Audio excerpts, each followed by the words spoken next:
पूर्ण परमात्मा पाप कर्म दंड को भी काट सकता है। अभी तक जिस भी संत व महापुरुष से मिले उन्होंने यही बताया कि पाप कर्म फल भोगने से ही समाप्त होगा।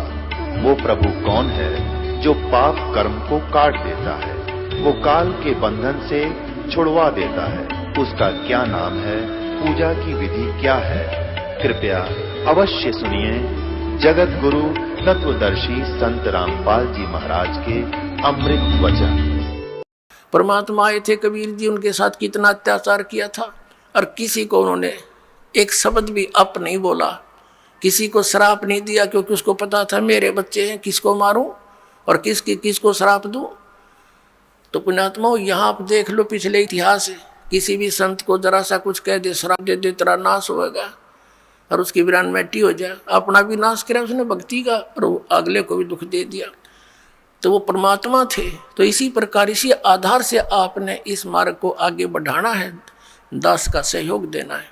अब प्रसंग चल रहा है कि जैसे कर्म करते हैं उसका भी फल मिलता है। और फिर कहते हैं गुरु बिन माला फेरते, गुरु बिन देते दान, गुरु बिन दोनों निष्फल है, चाहे पूछो वेद पुराण। फिर दोनों ये बात एक पालड़े में कैसे होंगी, दो तलवार एक म्यान में कैसे आएंगी? अब एक म्यान में तो नहीं आएंगी, लेकिन इनको समझाना पड़ेगा। जैसे कोई किसी भी मंत्र का जाप करता है, या जैसे धार्मिक यज्ञ है, भंडारा होता है, ये धार्मिक यज्ञों में से आता है। वैसे ये सारा कुछ मिलाकर करने से ही ये राम नाम की गाड़ी बनेगी। जैसे हम भी यहाँ 5 यज्ञ करवाते हैं, एक यज्ञ है धर्म की, दूसरी यज्ञ ध्यान, तीसरी यज्ञ हवन की, चौथी यज्ञ प्रणाम और 5वीं यज्ञ ज्ञान की।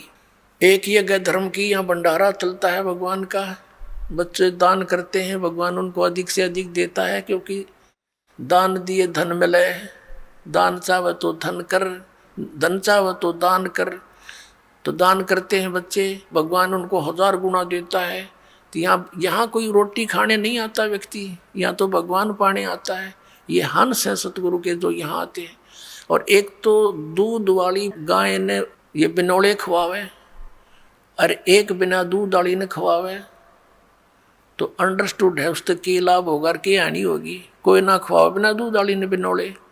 तो ये जो भगत हैं ये तो दूध वाली भैंस गाय समझ लो, और बिना भक्त है वो वैसे। लेकिन खाना द्वार पे आपके कोई आ जा, रोटी अवश्य खिलावे, प्रार्थना 100 बार करे, भोजन पाओ, वो भी एक धर्म है।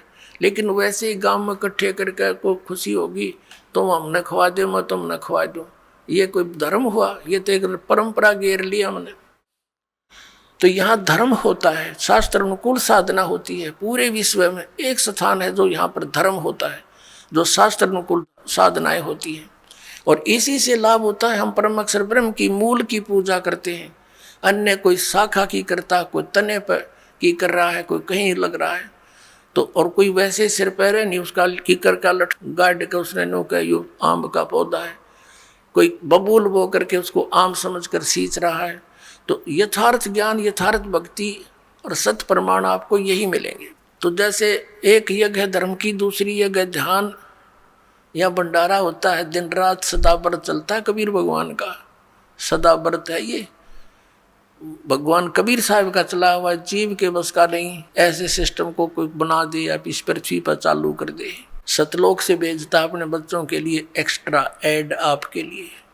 आपकी किस्मत में नहीं होता जो भगवान आपको कबीर साहब देगा, क्योंकि आपकी किस्मत में होता तो इससे पहले ही बहुत कुछ हो जाता। यहाँ आपके किस्मत में एडिशन करेगा भगवान, और आपके पाप कर्मों को नाश करेगा, उन प्रारब्ध के अंदर आने वाले संकटों का नाश करेगा। जैसे फसल के अंदर खरपतवार पैदा हो जाता है, अब एक औषधि बन गई। ये मटेरियल तो पहले भी था, लेकिन इसको बनाने वाला नहीं था। अब वैज्ञानिकों ने वो ऐसी औषधि बना दी कि उस फसल के अंदर उस औषधि को डाल देते हैं तो फसल बच जाती है, खरपतवार का नाश हो जाता है। तो इन सदग्रंथों में वही मंत्र हमारे विद्यमान थे, लेकिन ये सारनाम जो था ये गुप्त था। परमात्मा कहते हैं सोहम शब्द हम जग में लाए, और सार शब्द हमने गुप्त छपाए, और उस सार शब्द को अभी तक सार्वजनिक नहीं करना था। धर्मदास मेरी लाख दुहाई, ये सार शब्द की तबार ना जाई। सार शब्द बार जो पढ़ी, बिचली पीढ़ी हंसनी तरही। सार शब्द जब तक छुपाई, जब लगे द्वादश पंथ मिट जाई। तो इस सार शब्द को सार्वजनिक करना था, डिक्लेयर करना था, तो ये समय अब तक छुपाना था। तो ये जो पाप नाशक औषधि ईब तैयार होगी, जो खरपतवार का नाश करती है और फसल सुरक्षित रह जाती है। तो इस प्रकार यहाँ जो भंडारे होते हैं, ये भंडारा है, ये धर्म यज्ञ है। दूसरी यज्ञ ध्यान की, या ऐसा ज्ञान सुनाया जाता है, उस परम पिता का चिंतन यानी ध्यान होता है, मेडिटेशन होता है। मेडिटेशन ये हठ योग नहीं है, 2.5 घंटे बैठ सुबह 2.5 घंटे शाम। इससे पहले हजारों वर्ष डड़े ढोके चले गए वो ऋषि जी। और ये राधा स्वामी धन सतगुरु वाले ये क्या कहे, हम तो सीधे त्रिकुटी में ध्यान लगाओ है। एक भगत कह रहा था, बोला वो ऋषि कुंड से एडी में ध्यान लगाया करते, जो 18 वर्ष धक्के खा गए, वह भी त्रिकुटी में लाया करते। तुमने ना सोचो थारी परम धनी लाई त्रिकुटी ने ढूंढ गए, या तो इन गा के घेर रखिए त्रिकुटी, इस आगे किससे ना पता, और उन त्रिकुटी का भी ना पता कहाँ पर है। तो ये ध्यान जो है ये क्या है, एक टेंशन टाइप होना चाहिए हमारा, टेंशन जिसका हो जाती है।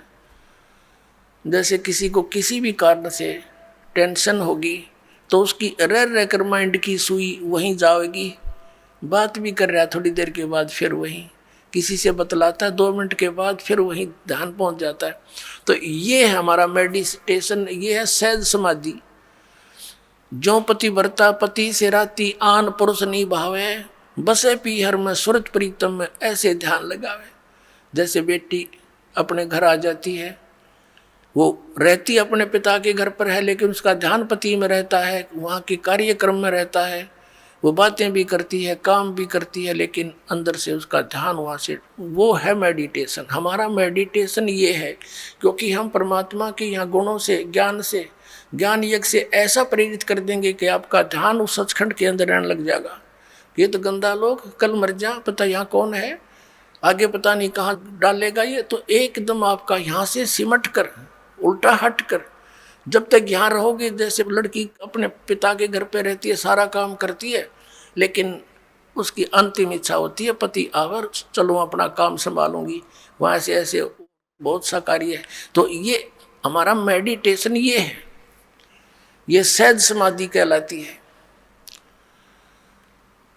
और फिर क्या बताया, जैसे आप कई दिन पहले यहाँ आने के लिए, क्योंकि घर में 2 सदस्य नाम ले रहे हैं, 4 नहीं ले रखा, तो वो रोज वो ये भी कहते हैं तीसरे दिन चले जाते हो, तुमने तो पता नहीं क्या पा गया।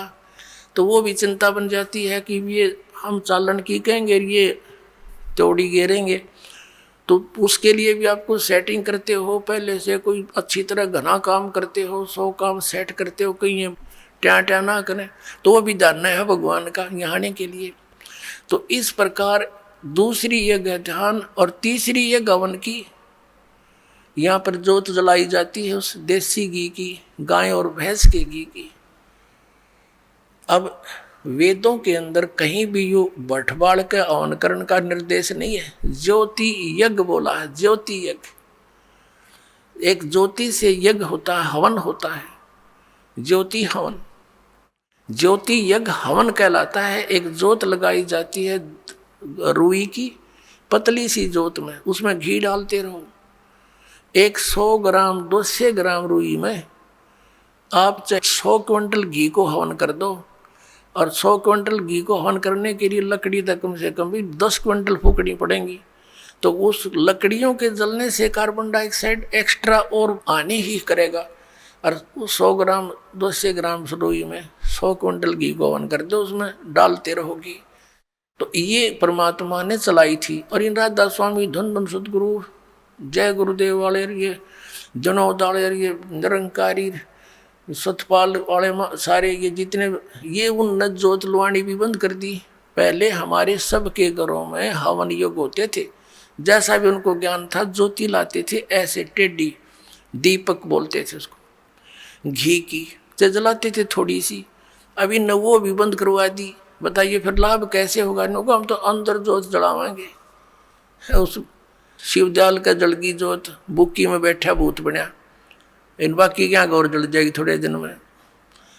धर्म छुटवा दिया। अब पुनः इस दास के ऊपर इतना वजन आ गया कि उस बिगड़े हुए सारे सिस्टम को फिर सेट करवाना, और किसी को कोई विरोध का सामना करना पड़ रहा है, किसी को किसी का। लेकिन ये ज्ञान होने के बाद फिर तो मीराबाई वाला काम हो जाएगा आपके साथ में।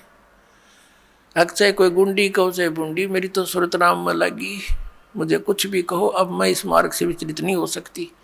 तो ऐसे ही आपके साथ बनेगी, तब आप भक्त बनोगे। अब तीसरी जगह हवन की, यहाँ जितने भी पाठ होते हैं, जैसे अब के 400 पाठ चल रहे हैं, तो 404 क्विंटल घी का हवन होगा, बल्कि 4.5 क्विंटल का, कि मैं अन्य जोत अलग से होती है उनका। और पर 10वें दिन ऐसे ही 4-5 क्विंटल घी का या परमात्मा का हवन होता है। तो ये विधिवत यज्ञ है। चौथा यज्ञ प्रणाम। अब जैसे यहाँ दंडोत प्रणाम कराते हैं, इस मन के अंदर, हमारे अंदर इतना गंद भर दिया इस काल ने, अभिमान ठोक दिया। अभिमान के पास भगवान नहीं आ सकता। परमात्मा का और अभिमान का बिल्कुल न सोच ले, नॉर्थ और साउथ पोल समझ लो इनको, ये आपस में कभी नहीं मिल सकते। तो इसको हमने अहंकार को खत्म करना पड़ेगा। इस माटी का हम कितना अभिमान बना लेते हैं, छोटी सी पोस्ट मिल गई, आंडी पाक जाए, धरती तोल देते, मंत्री प्रधानमंत्री बन जा, पता नहीं क्या बन जाते, और 1 मिनट में अधरंग मार जा, हैं, पांगा मुंह हो जा, हाथ उठे नहीं, न पड़े पड़ा मुंह बावर माखी लकड़े और बड़े, हटा नहीं सकता उनको। तो इस मिट्टी का अभिमान, ये काल का इंजेक्शन है, ये बेमतलब का, इसको भी हमने सेट करना है। इस मिट्टी को मिट्टी जानकर, इस मिट्टी से भगवान पाने के लिए, इसे सोना उगाने के लिए वो क्रियाएं आपने सारी करनी पड़ेंगी जो दास बतावेगा। क्योंकि दास डॉक्टर है, आप रोगी हो जन्म मरण के रोग के, और दास की प्रत्येक आपने परहेज यानी वो भी रखना पड़ेगा, पथ्य भी, और फिर देखना कैसा रंग लगता है। और 5वीं यज्ञ है ये ज्ञान की।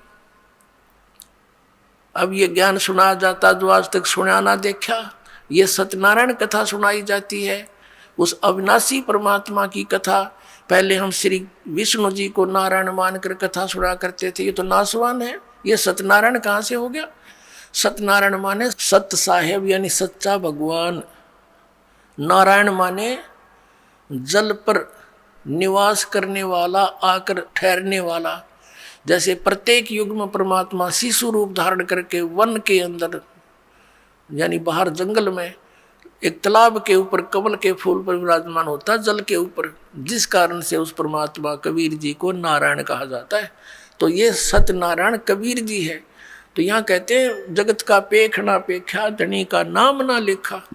अपने आत्माओं, हम फिर उसी प्रसंग पर आते हैं कि वो भी लाभ उनको होते हैं जो एक, जैसे किसी ने किसी व्यक्ति के कहने से या देखम देखा कहीं पर तीर्थ पर जाकर भंडारा कर दिया, कहीं पर कंबल बांट दिए, पक्षियों को दाने डाल दिए, कुत्तों को रोटी डाल दी, कोई प्याऊ बनवा दी, कोई धर्मशाला बनवा दी, कोई कुआं बनवा दिया। अब परमात्मा कहते हैं जैसे धर्मशाला है, कुएं हैं, कुत्तों को रोटी डालना, पक्षियों को रोटी डालना, ये बहुत अच्छी बात है। यह तो उपदेशी को भी चाहिए, अगर ऐसा वो कर सकता है तो कर सकता है। लेकिन मंदिर वगैरह में कहीं दान नहीं देना, मंदिर वगैरह नहीं हमने बनाने, क्योंकि हमने अपने मन मंदिर में पूजा करनी है उस परम पिता परमात्मा की, या अन्य किसी गुरुद्वारे में, मस्जिद में, चर्च के बनाने में हमें कोई सहयोग नहीं देना, क्योंकि हमने उन्हीं क्रियाओं पर अपना पैसा लगाना है जिससे हमें प्रभु मिले। और जो आदेश दास का हो, वो आदेश दास का क्या होगा, जो परमात्मा का विधान होगा उसी तरह करना। और हमारे लिए कोई मंदिर, मस्जिद, गुरुद्वारे ये अनादरणीय नहीं है, लेकिन उनमें केवल वो महान आत्माओं की, महापुरुषों की मूर्तियां रखी हैं। उन मूर्तियों से, या वहाँ जैसे गुरु ग्रंथ साहिब रखा है, गुरु ग्रंथ साहिब में लिखे वर्णन के आधार से हमने क्रियाएं करने से मोक्ष होगा। केवल किसी गुरुद्वारे के अंदर और गुरु ग्रंथ साहिब को रखकर ही उसका आदर सत्कार करते रहने मात्र से नहीं। आदर सत्कार तो सबका करना। जैसे मूर्ति है, एक सेब की मूर्ति है, सेब की मूर्ति तो प्रेरणा करती है कि ये सेब है, इतना बढ़िया होता है, इसके खाने से क्या लाभ होता है। लेकिन वो पत्थर की मूर्ति सेब वाला काम नहीं करती। वह मूर्ति जरूर है उस पत्थर उसकी, वो अनादरणीय नहीं है, लेकिन वो मूर्ति सेब वाला काम नहीं कर सकती। जिन भगवानों की तुम मूर्ति बनाए रखे बैठे हो, वो मूर्ति वो काम नहीं कर सकती जो भगवान करेंगे। और उन भगवानों से लाभ लेने के लिए उनकी प्राप्ति के मंत्र भी इस दास के पास है, जो सबसे पहले वही दिए जाते हैं जिससे वो आपको कुछ लाभ दे सकेंगे। तो इस कारण से उन मंदिर मस्जिद गुरुद्वारों में परमात्मा की खोज में नहीं जाना, ये मनाही है। अब क्या आ गया, प्रश्न आता है कि जैसे ये भी धर्म करते हैं, गुरु बना नहीं रखे और बना रखे तो नकली बना रखे हैं, उनसे कोई लाभ नहीं होगा। और फिर उनसे भी लाभ होता है, कैसे? और फिर ये भी कहते हैं कि जैसे कर्म करोगे फल तो मिलेगा ही मिलेगा, अवश्य मिलेगा। जैसे आप देखते हो एक कुत्ता बैठा है गाड़ी में, एक कुत्ता गाड़ी में बैठा है, मनुष्य उसका ड्राइवर है और वो बैठा पछली सीट पे और खिड़की में गन्नू मुंह काट के देख रहा है ना सैर सपट्टे से खूब। अब उस कुत्ते के रहने का एक अलग से रूम, उस रूम में एसी लगे होते हैं आजकल, और महीने में एक बार दो बार जो है ना वेटरनरी सर्जन उसकी जांच करने आता है डॉक्टर, और सुंदर शोधित उसको जल और शोधित उसको आहार मिलता है, और उसका रहता कोठी में, और ड्राइवर उसका मनुष्य है आज के दिन। तो उस पुण्यात्मा ने कभी मनमुखी ये दान धर्म किए थे, उन दान धर्मों का फल उसको कुत्ते की योनि में मिल गया। यदि वो मर्यादावत करता, परम संत की शरण लेकर करता और किसी कारण से मोक्ष प्राप्ति ना होती, यहाँ भी रह जाता, तो उसको वो सुख मिलते जो उसने कुत्ते की योनि में मिले, उसको मनुष्य जीवन में मिलते, वो सुख सारे मिलते किए हुए। और फिर मनुष्य योनि में कभी ना कभी कोई संत भी मिल जाता। अब उसने जैसे जिसने मनमुखी दान किए, धर्म किए, कुत्ते की योनि प्राप्त कर ली। एक मनुष्य को सुविधा नहीं आज के दिन, ऐसे उन कुत्तों को सुविधाएं हैं।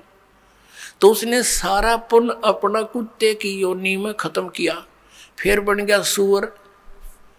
अब कौन उसने गद्दा में बैठा होगा, अब कहाँ से लाएगा वो सुविधाएं?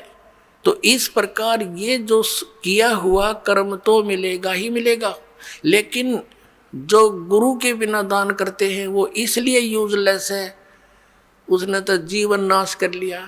गुरु बिन माला फेरते, गुरु बिन देते दान, गुरु बिन दोनों निष्फल हैं, चाहे पूछो वेद पुराण।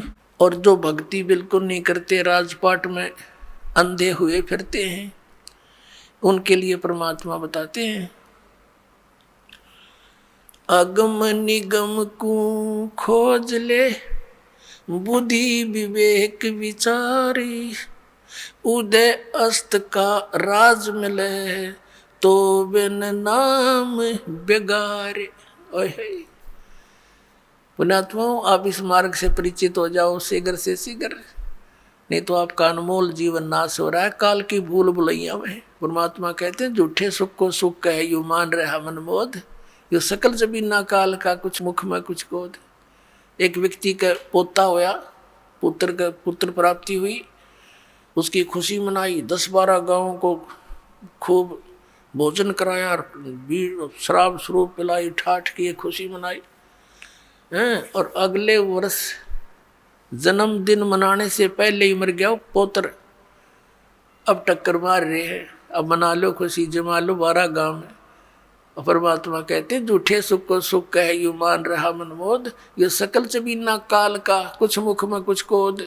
इस काल भगवान को, सरपुरुष को श्राप लगा हुआ है 1 लाख मानव शरीरधारी प्राणियों का नित आहार करने का।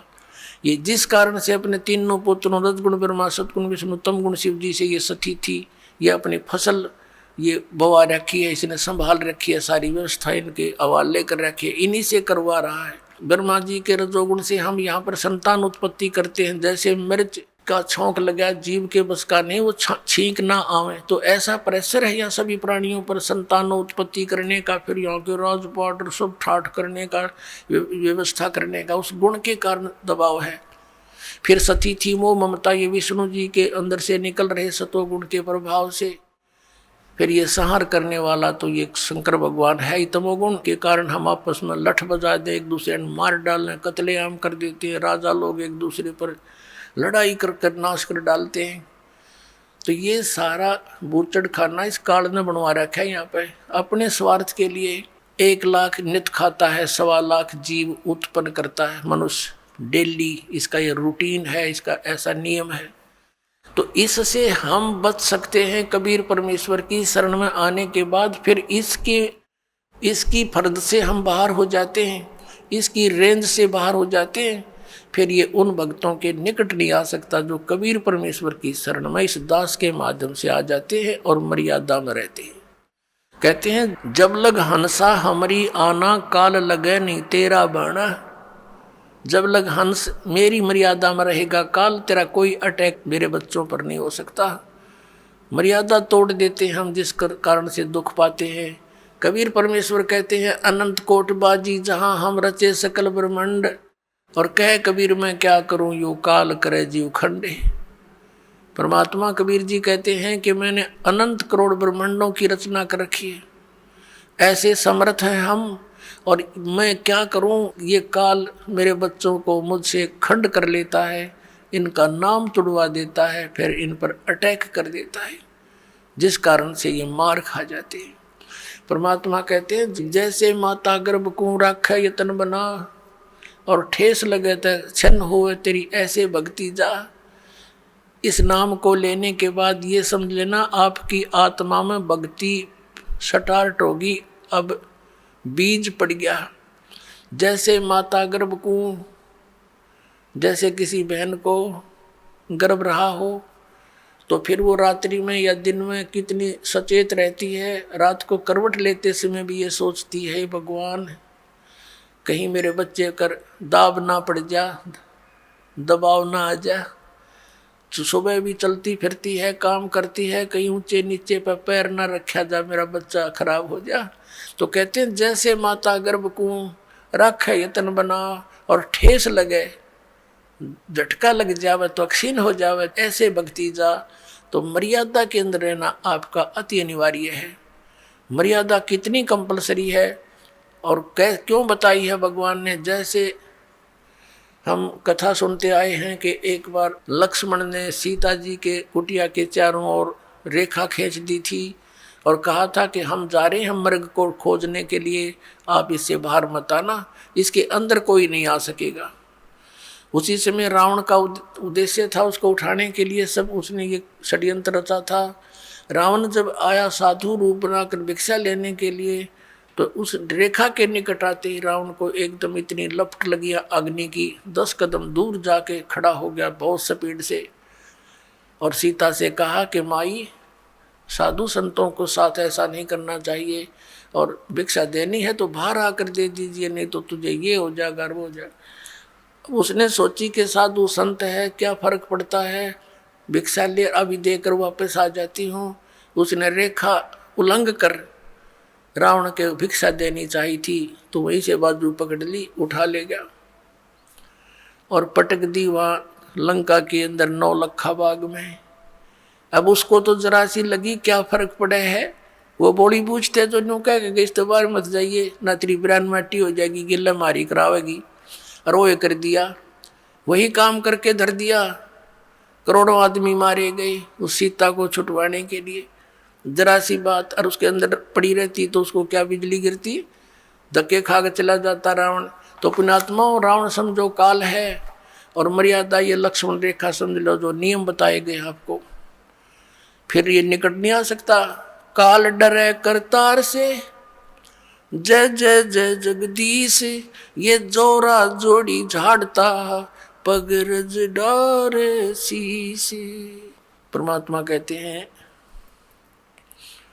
कि काल जो पीसे पीसना, जोरा है पनिहार, ये दो असल मजदूर हैं मेरे सतगुरु के दरबार।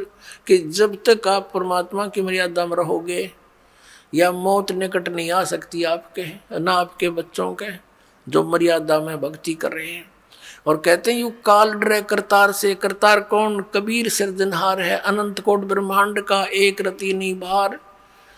और सतगुरु पुरुष कबीर हैं ये कुल के सिरजनहार। यू काल डरे करतार ते और जय जय जय जगदीश। और ये जोरा ये मौत कहते हैं जोड़ी झाड़ता, परमात्मा के जूते झाड़ता है, झाड़ती है मृत्यु।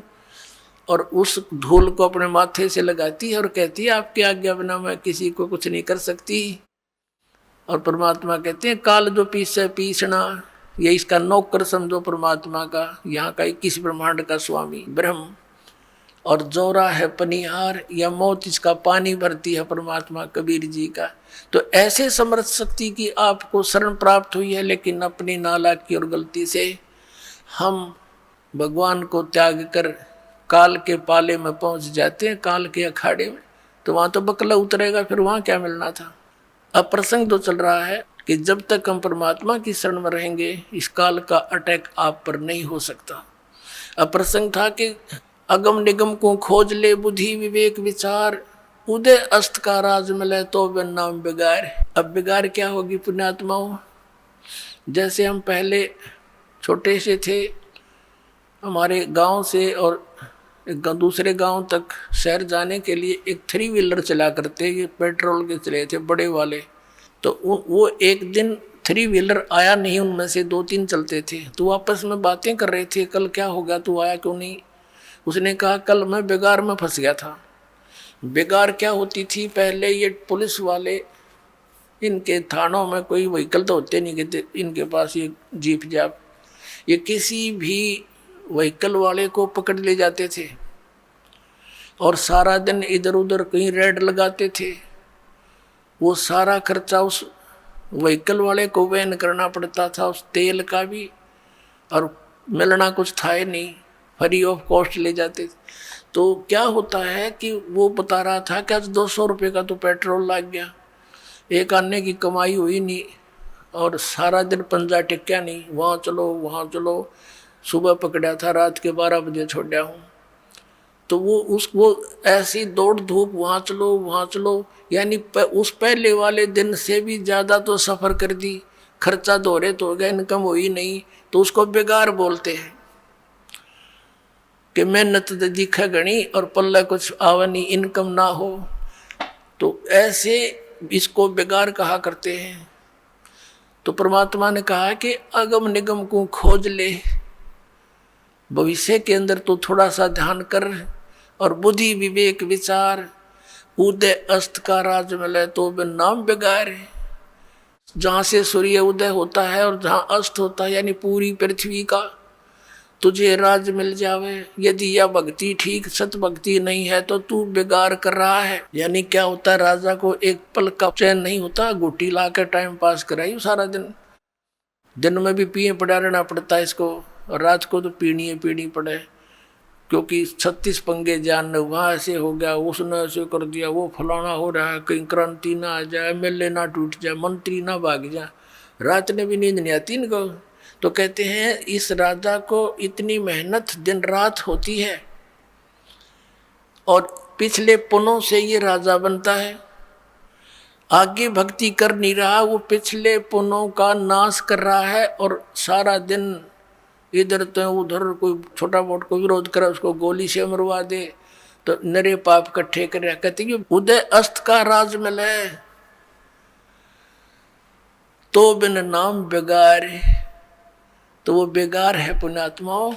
तो परमात्मा हमें याद दिलाते हैं, राम नाम रटते रहो, राम नाम रटते रहो, जब तक घट में प्राण, कभू तो दीन दयाल के बनक पड़ेगी कान।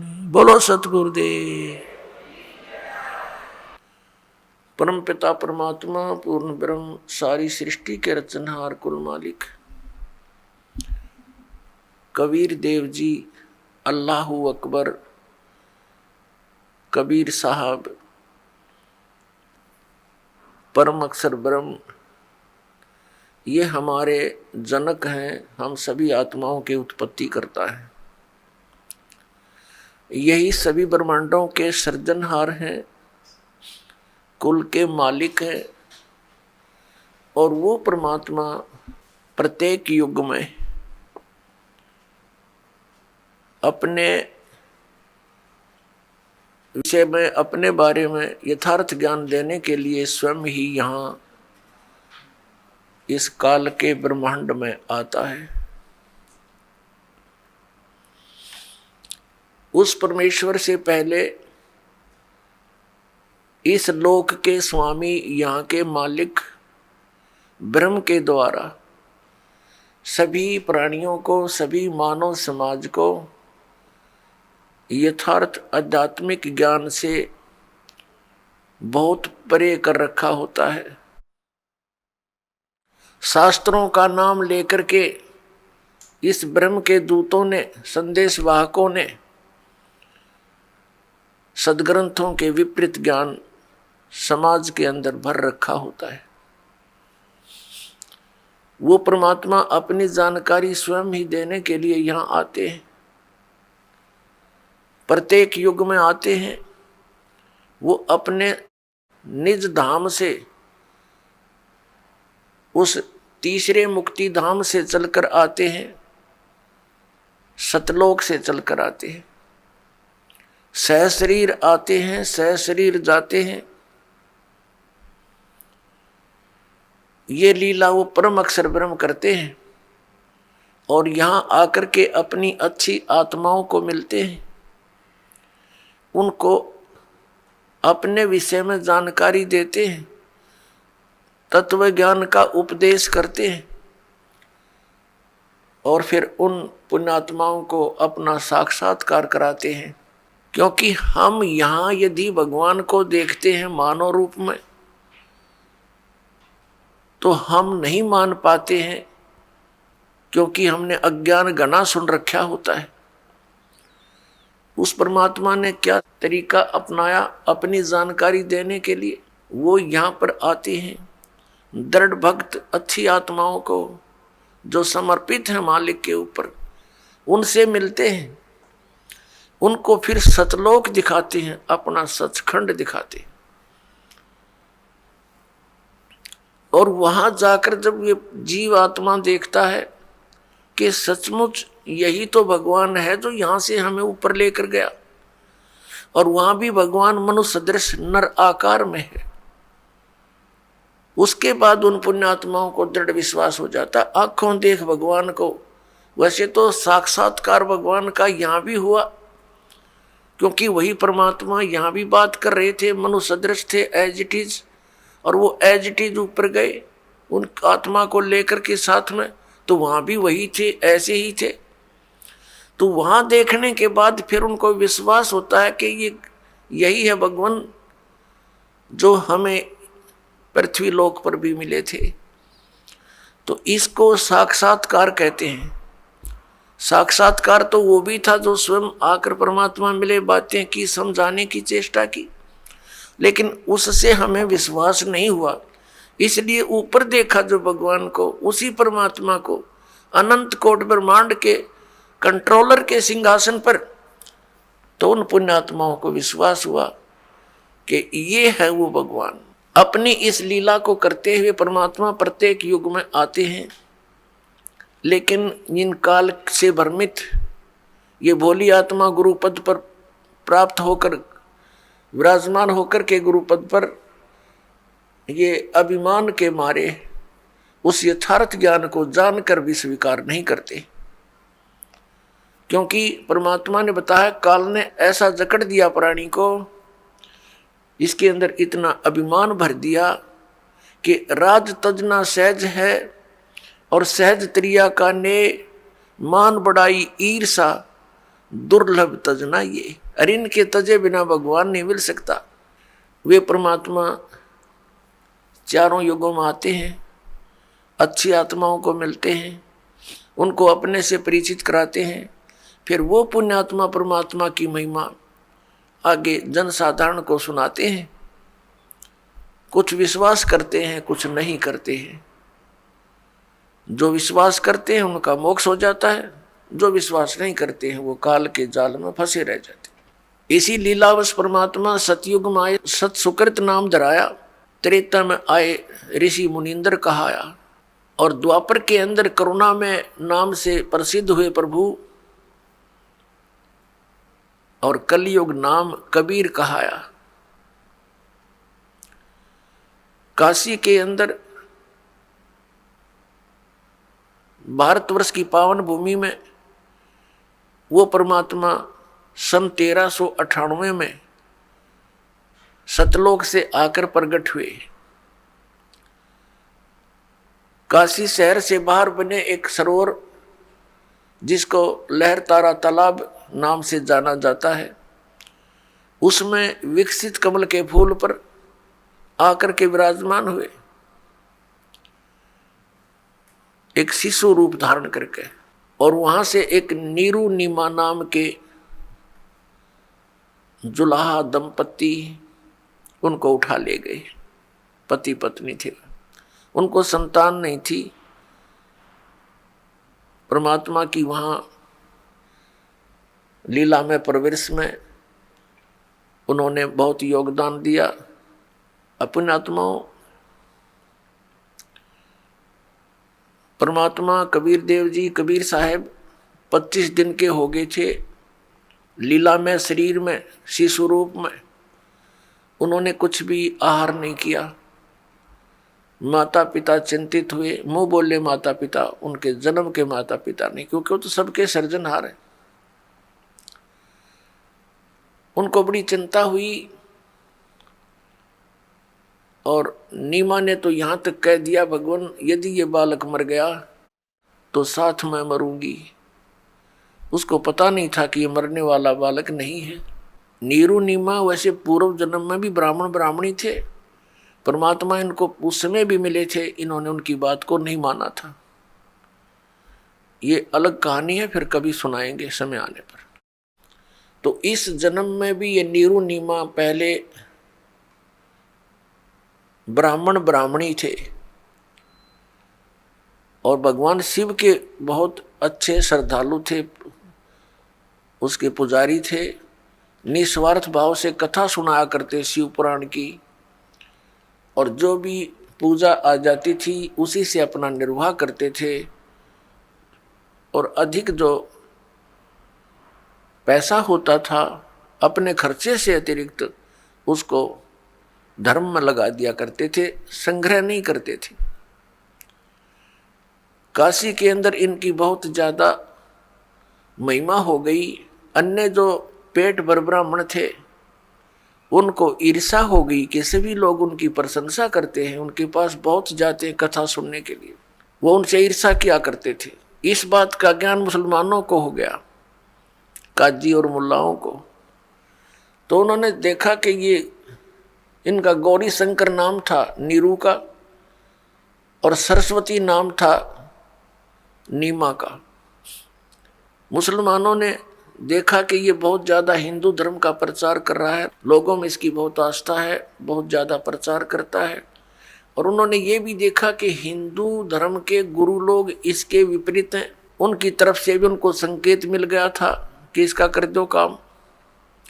इस आधार से उन्होंने गौरी शंकर और सरस्वती को मुसलमान बना दिया, उनके घर में अपना जल छिड़क दिया, उनके मुंह में अपना जूठा जल डाल दिया, जबरदस्ती बलपूर्वक मुसलमान बना दिया। हिंदू धर्म के गुरुवर जो वहाँ के वह पेट भर ब्राह्मण थे, वो पहले ही सतर्क थे इस बात से कि वो करेंगे इस काम को। उन्होंने मुनादी करवा दी कि गौरी शंकर मुसलमान बन गया है, उसने धर्म परिवर्तन कर लिया है, उसका गंगा में स्नान करना बंद, उसका सब भाईचारा खत्म, उसके पास कोई ना जाइयो हिंदू धर्म के व्यक्ति, उसे संपर्क मत रखना। इनके आदेश का पालन सभी जनता करती थी। अब उन्होंने, मुसलमानों ने उनका नाम बदल दिया, गौरी शंकर का नाम रख दिया नूर अली, और सरस्वती का नाम रख दिया नियामत। फिर शॉर्टकट में उनको नीरू और नीमा कहने लगे। अब वो मुसलमान भले ही बन गए थे, लेकिन भगवान शिव की आस्था उनके हृदय से हटी नहीं थी। जब परमात्मा 25 दिन के हो गए, कुछ आहार किया नहीं, तो अंडरस्टूड होता है कि बच्चा 2 दिन ना खाओ तो आंख निकल जा। भले ही परमात्मा स्वस्थ थे, लेकिन निमा को चिंता करनी होगी और रो रो कर अपने भगवान शिव को याद करती है कि हे भगवान, या तो ये पुत्र देना नहीं था, और दे दिया तो भगवान लेना नहीं चाहिए। यदि ये मर गया तो आपकी बेटी साथ मरेगी। हृदय से बोल रही थी। तब परमात्मा कबीर देव ने, जो शिशु रूप में विराजमान थे, प्रेरणा करी भगवान शिव के अंदर। भगवान शिव आए शिवलोक से, अपने धाम से चलकर आए एक साधु रूप बना के, और कहा माई क्यों रो रही है। माई ने कहा भगवान, हे महात्मा जी, मेरे दुख से आप भी दूर रहो, मैं बहुत अभागन हूं, आपको भी ठेस लगेगी मेरी दुख भरी कहानी सुनकर। भगवान शिव ने संत रूप में कहा, बेटी, कहते हैं अपने दुख को किसी के सामने बोल दे तो हल्का हो जाता है, और हो सकता है कोई समाधान भी निकल आवे। बताइए आपका क्या दुख है। नीमा ने अपनी सारी कहानी बताई कि मेरे कोई संतान नहीं थी। एक दिन अपने भगवान शिव से मैंने अर्ज करी थी, उसी दिन मेरी सुन ली थी। कमल के फूल पर लहरतारा नामक तालाब पर एक शिशु प्राप्त हुआ। अब ये बच्चा कुछ खा नहीं रहा है और ये कुछ पी नहीं रहा है। अब ये मृत्यु के कगार पर है। ये लड़का मर गया तो साथ में मरूंगी महात्मा जी, अब जिया नहीं जा सकता। तब भगवान शिव ने कहा कि दिखा तेरा पुत्र कहाँ है। नीमा ने सोचा साधु संत बड़ी प्रबल शक्ति वाले होते हैं, कुछ तो ये कर ही सकते हैं। लड़के को लाई उठाकर और भगवान शिव जो साधु रूप में खड़े थे उनके चरणों में डालना चाहा। परमात्मा वहां से आकाश में उड़ गए। 25 दिन के शिशु रूपधारी भगवान कबीर साहेब परम अक्षर ब्रह्म और भगवान शिव के मुंह के पैरेलल, सिर के पैरेलल आकाश में स्थिर हो गए। तब भगवान शिव ने ऐसे हाथ किया, उनकी बाहों में आ गए। तो ये सब लीला, वो नीमा ये सोच रही थी कि इस महात्मा में ये करामात है कि मेरे बच्चे को आकाश में उड़ा दिया। अब जो समर्थ होते हैं उनको अपनी महिमा की चिंता ना होती, महिमा कराने की आवश्यकता नहीं होती। बड़े बड़ाई करया नहीं करते। तो फिर क्या हुआ, भगवान परमात्मा ने शिव जी से कहा कि शिव, इनसे कहो एक कुंवारी गाय लावें और उसके ऊपर आप अपना आशीर्वाद देना, वो दूध दिया करेगी। अरे कुमार के घर से एक छोटा सा मटका मंगा लो, घड़ा। ऐसा ही किया गया।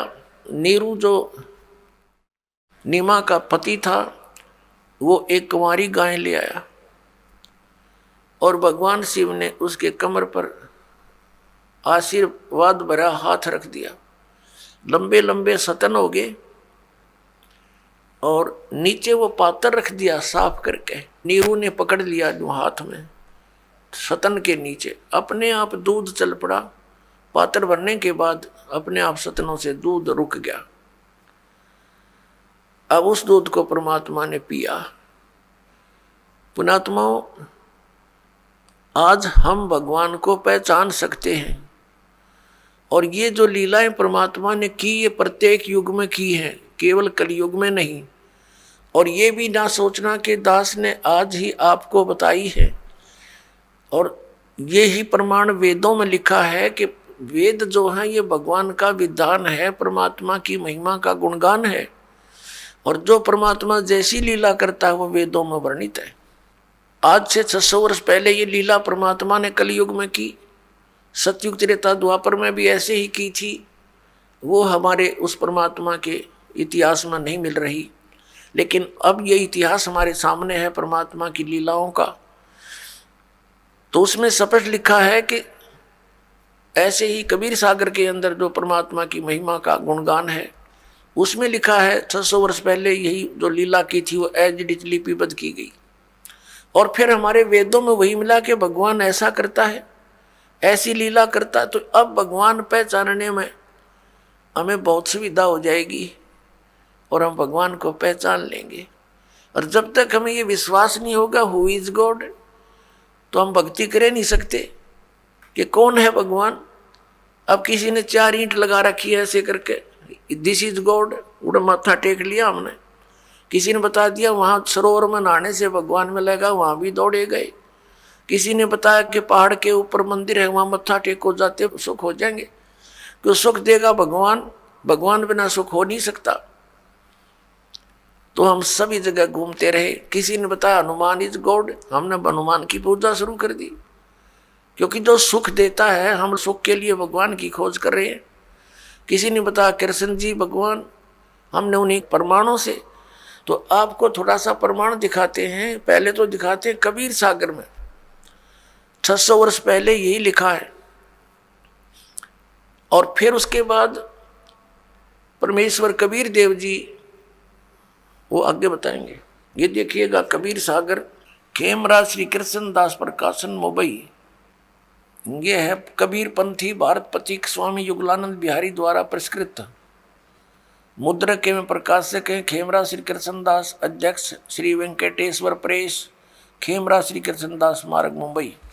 जब बच्चे ने कुछ भी आहार नहीं किया तो पहले नीरू रामानंद जी के पास गए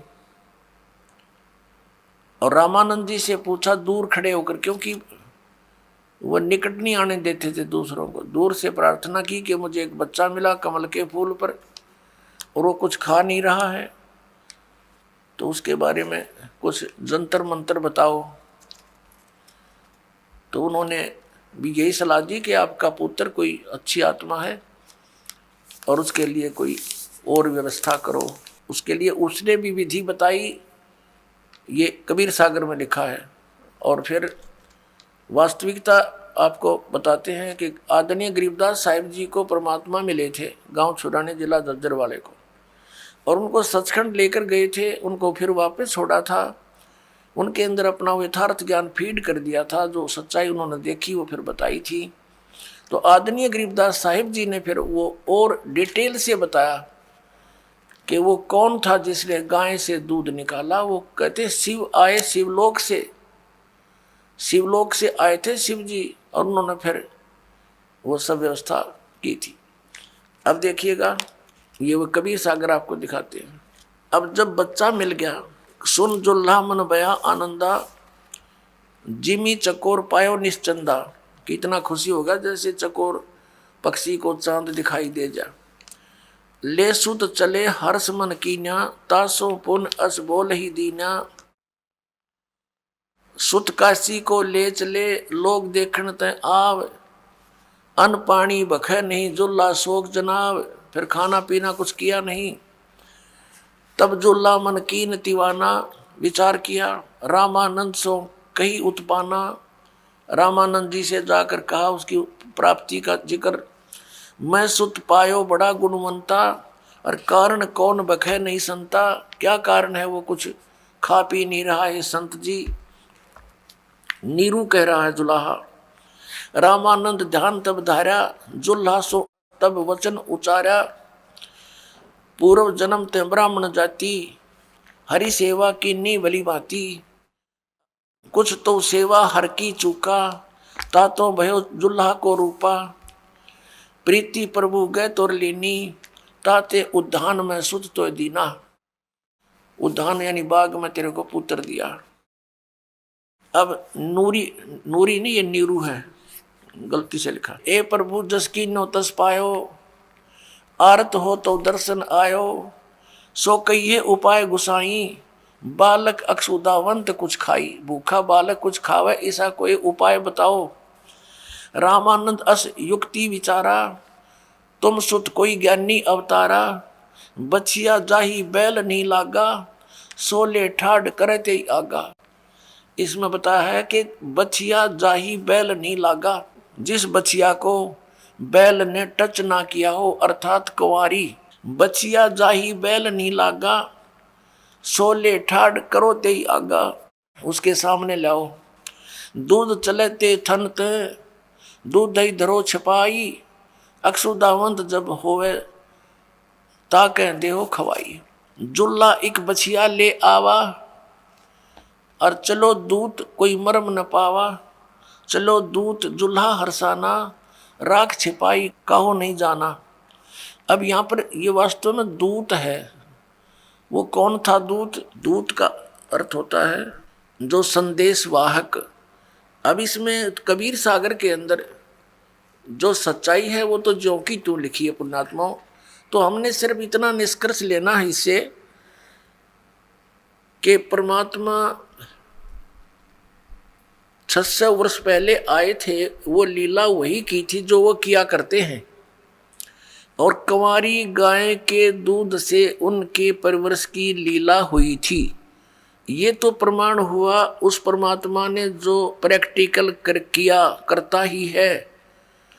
अब हम आपको दिखाते हैं वो थ्योरी, वो सिद्धांत, वो विधान जिनको हम सत्य मानते हैं पवित्र वेदों को। तो ऋग्वेद मंडल नंबर 9 और सूक्त नंबर 1 मंत्र 8 और 9 में ये कंसेप्ट क्लियर किया है कि वो परमात्मा मनुष्य सदृश है और वो 3 प्रकार की स्थिति से अपने शरीर से 3 प्रकार से सभी जीवों का संभाल करता है। तीनों लोकों में प्रवेश करके सबका धारण पोषण करता है। और वो परमात्मा शिशु रूप धार कर जब नीचे आता है, लीला करता है, तो उसकी परिवर्ष की लीला कुंवारी गायों के द्वारा होती है। He is God, he is complete God, he is supreme God. तो ये लीला की किसने है? ना श्री कृष्ण जी ने की, ना श्री रामचंद्र जी ने की, ना श्री ईसा जी ने की, ना श्री हजरत मोहम्मद जी ने की, जिनको हम आज तक सर्वशक्तिमान और सर्वज्ञान संपन्न और भगवान के दर्जे में लेते आए हैं या उनको रसूल रूप में मानते हैं। तो हु इज गॉड? वो कबीर इज गॉड। अब दिखाते हैं आपको ऋग्वेद। देखिएगा ऋग्वेद इस मंडल 9-10 इकट्ठा अनुवादित है। ये कहाँ से है? प्रकाशक हैं सार्वदेशी कार्य प्रतिनिधि सभा, महर्षि दयानंद भवन, रामलीला मैदान, नई दिल्ली से। ये इनके फैक्स और फोन नंबर है। महर्षि दयानंद सरस्वती कृत। मुद्रक हैं Prince offset printers, 1510 Pataudi house, Daryaganj, नई दिल्ली। अब यहाँ से हम देखते चलेंगे थोड़ा सा। ऋग्वेद भाषा भाष्यम 9वां मंडल प्रथम सूक्त का प्रथम मंत्र। इसमें क्या है कि हे सौम्य स्वभाव परमात्मन, यानी परमात्मा की महिमा चल रही है। ये ऋग्वेद मंडल नंबर 9 सूक्त 1 मंत्र 2, इसमें भी हे परमात्मन यानी भगवान के विषय में बात चल रही है। और नंबर 3 में हे परमात्मन, नंबर 4 में भी हे परमात्मन आप, और मंत्र नंबर 5 में भी हे परमात्मन। और ऋग्वेद मंडल नंबर 9 सूक्त 1 मंत्र 6 में भी हे परमात्मन। अब कारण क्या था कि जितने भी अभी तक संत ऋषि में ऋषि हुए हैं वो अज्ञानी थे, तत्व ज्ञान से अपरिचित थे, वो परमात्मा को निराकार मानते थे। और इसी आधार से सभी ने परमात्मा की स्थिति को जाना था।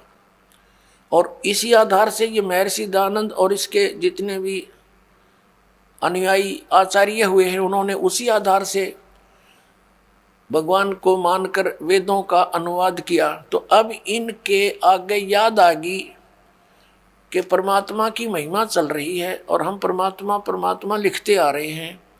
आगे चल के क्या देखा कि परमात्मा सशरीर है और मनुष्य दृश्य है। तो उनका भगदड़ मच गई, उन्होंने परमात्मा लिखना बंद कर दिया, पुरुष लिखना शुरू कर दिया। पुरुष माने भी प्रभु होता है संस्कृत में और हिंदी में, क्योंकि पुरुष जो है परमात्मा है, मनुष्य दृश्य है, और उसने पुरुष को अपने जैसा रचा है मनुष्य को, इसलिए इनको भी पुरुष कहने लगे। तो यहाँ इन्होंने थोड़ी सी अपनी जो चतुरता दिखाई है कि कोई समझ ना ले कि भगवान साकार है। देखो ऋग्वेद मंडल नंबर 9 और सूक्त 1 और मंत्र नंबर 6 तक तो इन्होंने ठीक लिख दिया, हे परमात्मा की महिमा है। और 7 में गड़बड़ शुरू कर दी, उस पुरुष को जो ऊपर चलता रहा भगवान, उसको पुरुष लिख दिया, यहाँ लिखना था उस परमात्मा को। आगे देखो 8 में भी यही कर दिया, उस पुरुष को, उस परमात्मा को उग्र गतियां प्रेरणा करती हैं और भासमान शरीर को, तेजोमय शरीर को, सुंदर शरीर को, वह पुरुष वो परमात्मा प्राप्त होता है अपने आत्माओं। ये स्पष्ट हो गया कि परमात्मा साकार है, सशरीर है।